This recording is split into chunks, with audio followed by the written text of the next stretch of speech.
Sangli police भरती मैदानी चाचणीचा पहिला दिवस पार। 747 पैकी 604 महिला उमेदवार हजर। सांगली जिल्हा पोलीस दलातील पोलीस शिपाई पदांच्या भरती प्रक्रियेला सुरुवात झाली असून मैदानी चाचणीचा पहिला दिवस यशस्वीरित्या पूर्ण झाला आहे। दिनांक 11 फेब्रुवारी 2026 पासून सांगली जिल्हा पोलीस दलात पुरुष व महिला पोलीस शिपाई पदांच्या एकूण 59 रिक्त जागांसाठी भरती प्रक्रिया राबवण्यात येत आहे। पोलीस मुख्यालय विश्रामबाग सांगली येथे पोलीस शिपाई पदासाठी 747 महिला उमेदवारांना मैदानी चाचणीसाठी बोलविण्यात आले होते। त्यापैकी 604 महिला उमेदवार प्रत्यक्ष हजर राहिल्या। उपस्थित उमेदवारांपैकी 542 जणींनी कागदपत्र पडताळणी आणि शारीरिक मोजमापातील उंची चाचणीत पात्र ठरल्यानंतर मैदानी चाचणी पूर्ण केली।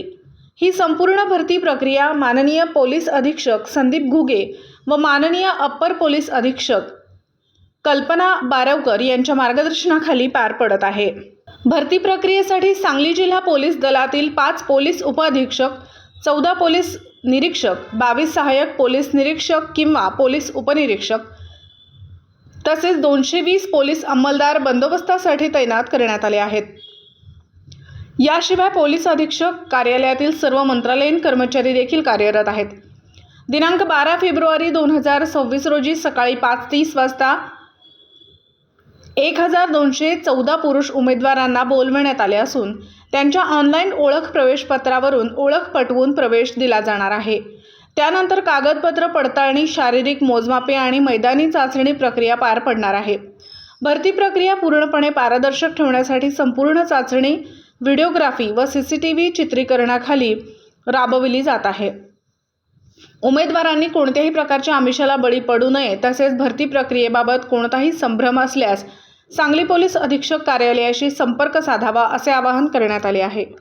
सांगली जिल्हा पोलीस दलाची पोलीस भरती परीक्षा दिनांक 11 फेब्रुवारी 2026 पासून पोलीस मुख्यालय या ठिकाणी सुरू झालेली आहे। आजचा हा पहिला दिवस आहे।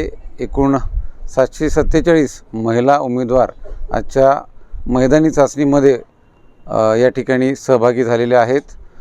उद्या आणि परवा म्हणजे दिनांक 12 आणि 13 हे 2 दिवस पुरुष उमेदवार भरतीसाठी अपीयर होत आहेत। एकूण उमेदवारांची संख्या साधारणतः 3200 असून सांगली जिल्हा पोलीस दलाच्या 59 रिक्त जागांसाठी ही भरती परीक्षा पार पडत आहे। यामध्ये धावण्याचे 2 इव्हेंट आहेत। पुरुषांकरिता 1600 मीटर आणि 100 मीटर तसेच महिला उमेदवारांकरिता 800 मीटर आणि 100 मीटर तसेच गोळाफेक हा एक इव्हेंट या ठिकाणी होत आहे। सर्व उमेदवारांची त्या ठिकाणी कागदपत्र पडताळणी करून छाननी करून पुढची ही आम्ही मैदानी चाचणी या ठिकाणी घेत आहोत। आपल्या माध्यमातून मी सर्व नागरिकांना आवाहन करतो, आपण कुठेही कोणत्याही चुकीच्या गोष्टींना बळी पडू नकात, अफवांना बळी पडू नकात। जी प्रक्रिया आहे ती पूर्णतः मेरिटवर, गुणवत्तेवरच आधारित आहे। या ठिकाणी सर्व वरिष्ठ अधिकारी माझ्यासह स्वतः जातीनं लक्ष घालून ही भरती परीक्षा पार पाडत आहेत। धन्यवाद।